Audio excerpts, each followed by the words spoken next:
Իշխանեցիկ Իշխանյան 1968 թիվ 13 գյուղից։ Ամուսնացած։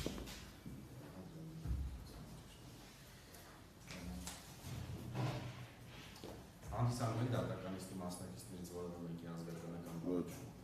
Աղվան Ամսեքյանին ճանաչում եք։ Ճանաչում եմ։ Ինչ հարաբերությունների մեջ եք։ Աշխատանքային։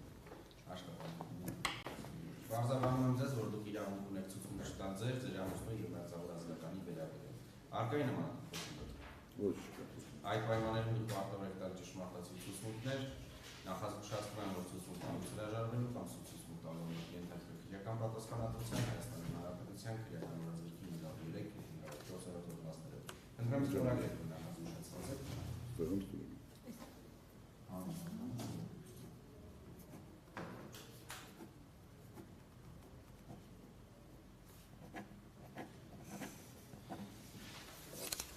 Արգելի ուրկա առաջարկում եմ ձեզ տան ցուցմունքներ քրեական գործողությունների հանգամանքների մասին։ Ես YouTube-յան կանալով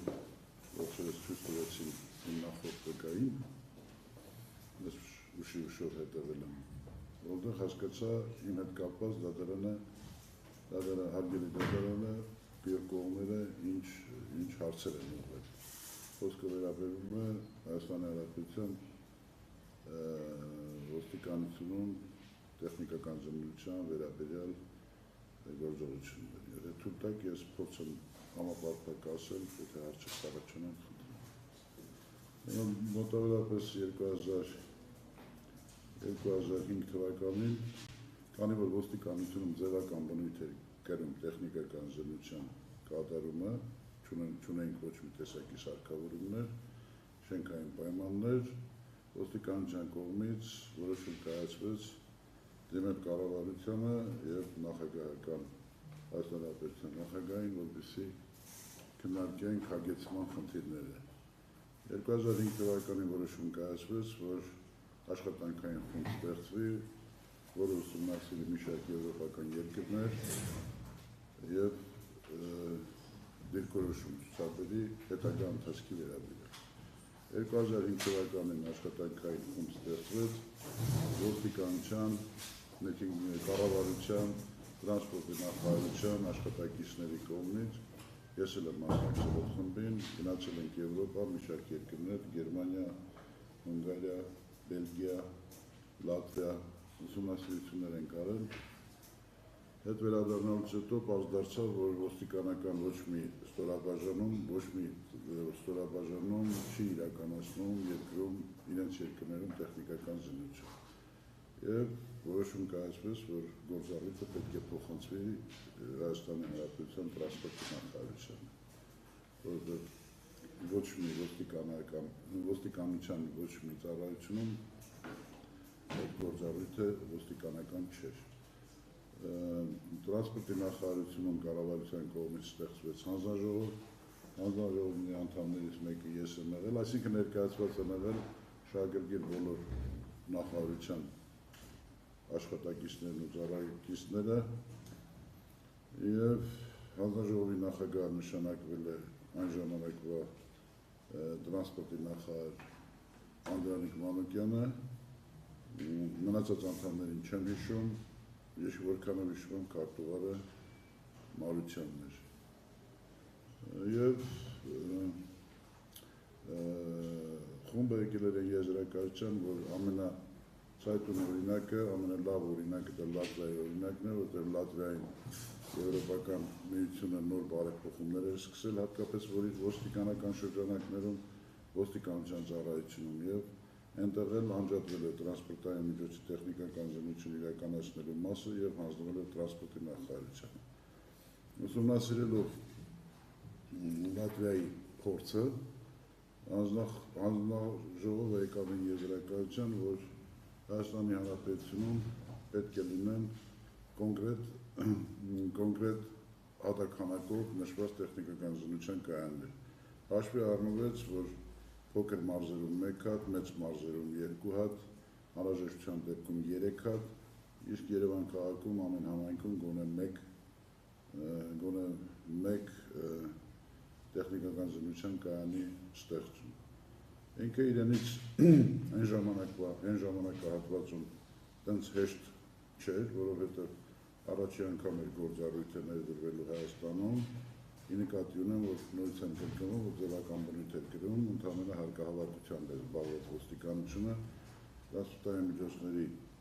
տեղզնությունից հավաքած գումարը ընդհանրապես փոխանցում էր բյուջե։ Ուրեմն, եթե չեմ սխալվում, որոշում կայացվեց, որ 32 տեխնիկական զինվորական կայաններ պետք է լինեն, հանձնաժողովի կողմից ընդունվեց չափորոշիչները, շենքային պայմանները, ինչպես պետք է ընթանան տեխնիկական զինվորությունը սկզբնական տարիների ընթացքում, ինչ կարգի չափորոշիչներ պետք է ընտրվեն, հետագայում ինչ չափորոշիչներ պետք է ընդունվեն, ելնելով այն հանգամանքից, որ տրանսպորտային միջոցի բազան Հայաստանի Հանրապետության դեռևս պատրաստ չէր եվրոպական մակարդակի տեխնիկական զինվորություն իրականացնելու։ Դա նշանակում է, որ տրանսպորտային միջոցների մոտ 70-80%-ը չափորոշիչներով չէին կարող անցնեին եւ որոշվեց արգելակային համակարգ, ղեկային համակարգ ուսումնասիրել, լուսային համակարգ, նկատվում գործի համար դա այդքան էական չի։ Ընթացքում ամեն գերատեսչություն ներկայացրեց իր մասով իրեն հետաքրքրող բոլոր չափորոշիչները եւ գործառույթը քանի որ տեղափոխում էր տրանսպորտի նախարարություն, նշանակում էր նաեւ որ լիցենզիայի տրամադրումը պետք է իրականացնել տրանսպորտի նախարարություն։ Ցանկացողների թիվը ահագին շատ էր, որոնք ուզում էին ունենային տեխնիկական զինվորական կայաններ, բայց քանի որ ընտրված էր սահմանափակ քանակությամբ տեխնիկական կայաններ, ոչ թե նրա համար, որ դա որպես բիզնես է դիտարկում ինչպես այսօր, այն ժամանակ, եթե գործընթացը շարունակվեր ասոցիացիայի ստեղծման պայմաններում այդ տեխնիկական զինվորական կայանները ասոցիացիայի միջոցով պետք է մեծ ազդեցություն ունենային ճանապարհային երթևեկության անվտանգության բոլոր բաղադրիչներում։ Բռնած դպրոցների երեխաների դաստիարակությունից դուրս եկած միջև բուկլետներ, չգիտեմ, եւ մնացած այլ գործառույթներով, դա կիսատ մնաց։ Դրա համար որոշվեց 32 հատ պետք է լինի։ Նշեցի, որ ցանկացողների քանակը շատ էր եւ կառավարությունը որոշում կայացրեց, որպեսզի մեջնորություններ չլինեն ընդհանրապես տեխնիկական զինվորական կայանների հարցում, այն կազմակերպությունները, որոնք պետք է դիմեն տեխնիկական լիցենզիա ստանալու համար, նրանք պարտավոր են բոնուսային համակարգով անցնել աճուրդ, հանձնաժողովում պետք է ներկայացնեին բոնուսային իրենց բոնուսը իրանից ներկայացնում էր կոնկրետ գումար, որը պետք է բանկում երաշխավորված լիներ եւ ով որ շատ գումար կմուծեր բյուջե, նա էլ կստանար այդ իրավունքը ունենալու տեխնիկական զինվորական կայաններ։ Հանձնաժողովը նշանակել էր օր, կազմակերպությունները ներկայացան ամեն մեկը իրենց փակ ծրագրերով կնքված, ներկայացրեցին հանձնաժողովին, հանձնաժողովի անդամների ներկայությամբ բացվեց ծրագրերը, որ տարածքում, որ կազմակերպությունը, որ շատ գումար էր գրել եւ ուներ բանկի կողմից երաշխավորություն եւ չափորոշիչների համապատասխան փաստաթղթեր ներկայացրել, նրանք էլ ստացան իրավունք ունենալու տեխնիկական զինվորական կայաններ։ Քննիչ ինձ հարցրել է արդյոք գլխավոր դատախազը կարող էր ազդեցություն ունենալ հանձնաժողովի վրա, պատասխանում եմ, որ չէր կարող, որովհետև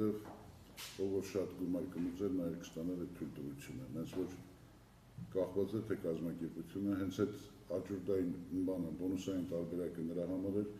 որպեսզի բացառվեր Հայաստանում որևէ մեկի միջնորդությունը գումարային